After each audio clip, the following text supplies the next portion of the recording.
How to get Lucky OneBlock in Minecraft. Now, in this video, I'm going to be showing you how you can add that specific patch to your latest release. First is open up any web browser available on your end and simply go into typing in Lucky OneBlock, and then just simply choose on the very first one that will redirect you into the CurseForge official site.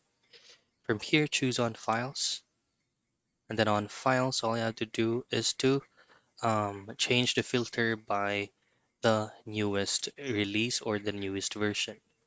And here, click on the three dots and choose on download file. Now, once you've successfully downloaded the file, this is going to be the file right here. Double click on the file and then click and drag on the patch right here for you to be able to redirect it to your desktop. And then on your Minecraft launcher, go into installations, choose on latest release, and then open file location, which is gonna be this one right here.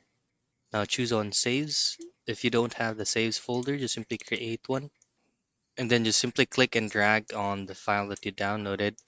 Close this and then try to relaunch your Minecraft launcher and play the game by using the latest release. And that's how you get Lucky OneBlock in Minecraft.